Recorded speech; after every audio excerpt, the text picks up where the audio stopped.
Imagine a building on the edge of Ottawa. No signboard, no public visitors, just a fortress of glass and steel, ringed with cameras, antennas, and razor wire. Inside, a few thousand people quietly watch the internet traffic of the planet, including, at times, their own country. Today, we're going inside the one Canadian institution that was never meant to be famous, the agency that let Canada listen to the world, while trying to make sure the world never knew it existed. This is Canada's most secret intelligence agency. I'm Jet Royce, and you're watching The Grid.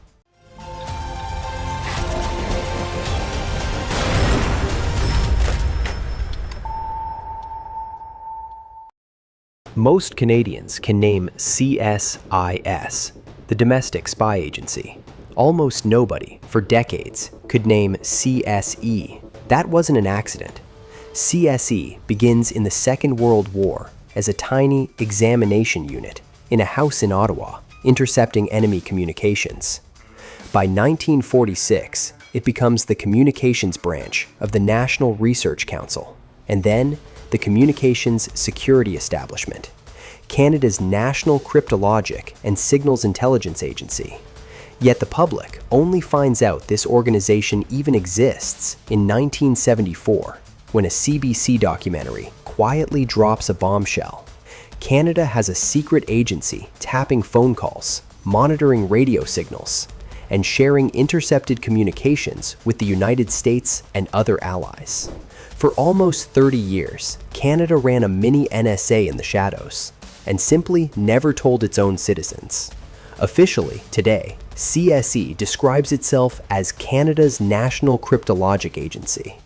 In plain language, that means three things: foreign signals intelligence, intercepting communications and data abroad for Canada's leaders and military, defending Canadian government networks, protecting against foreign hackers and state-backed cyber attacks, technical support to law enforcement and security agencies, including CSIS and the RCMP.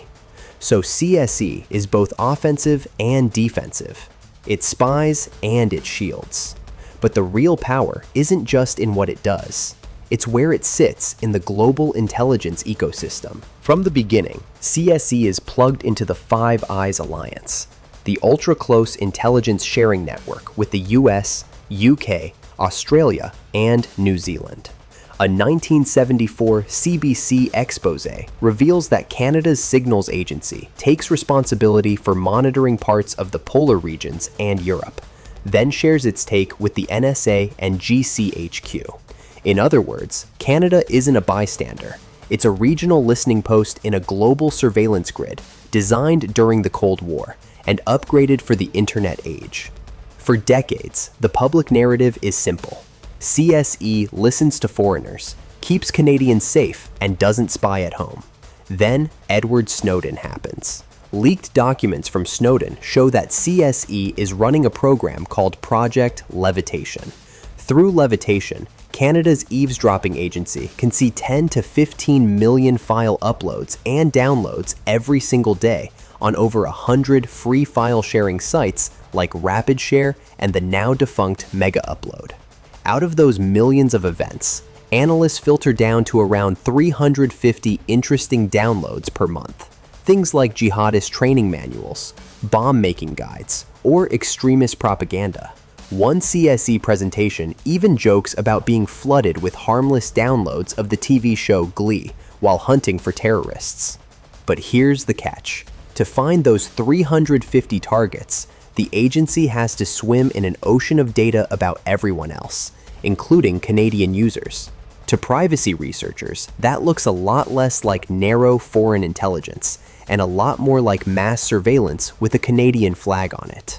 When levitation is exposed, CSE's defense is familiar.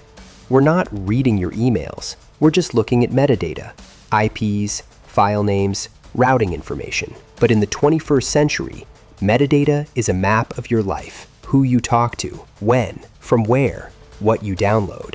You don't need the content of a conversation if you can chart every digital move a person makes.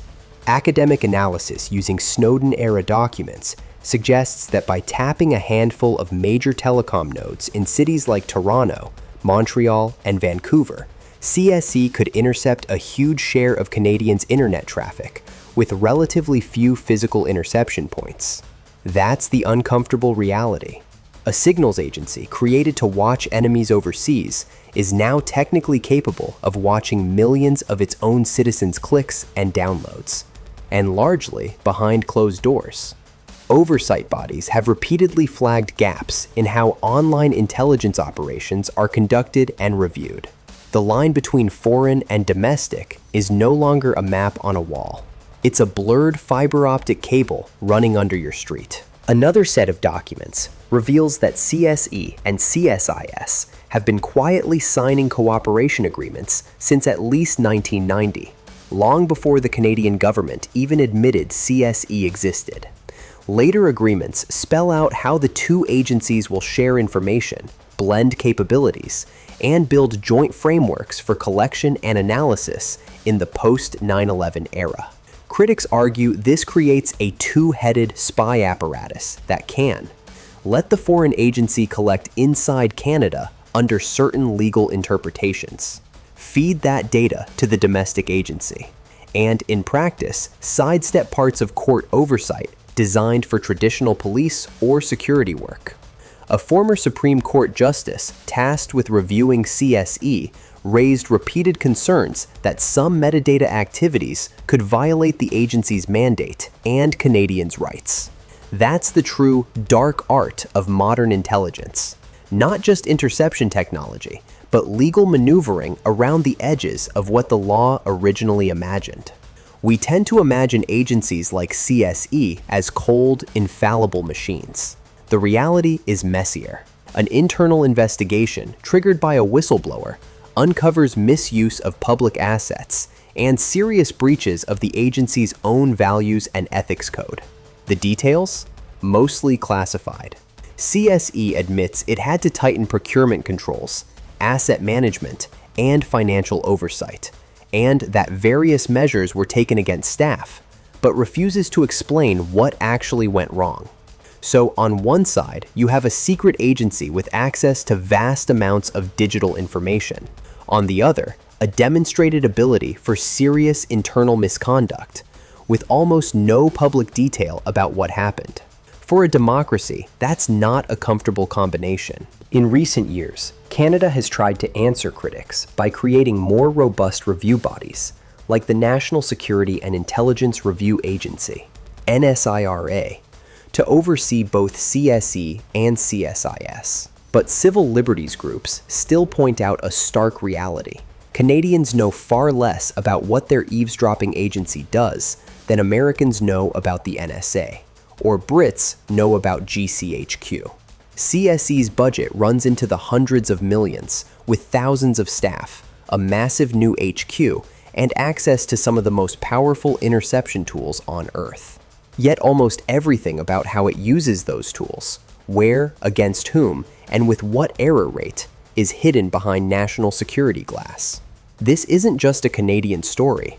In an era where data is a weapon, agencies like CSE sit right at the front line of cyber conflict, election interference, and information warfare. Canada's geography gives it unique leverage, a massive Arctic frontier, critical telecom routes, and a central position in North American defense via NORAD and NATO. That makes its most secret intelligence agency both a crucial shield and a potential threat to privacy and democracy if its immense powers drift beyond public control. The real question isn't just what can CSE see? It's who gets to decide the limits of that vision and how often those decisions are made in the dark. Because in the age of invisible surveillance, the most powerful agencies are often the ones you were never supposed to know existed.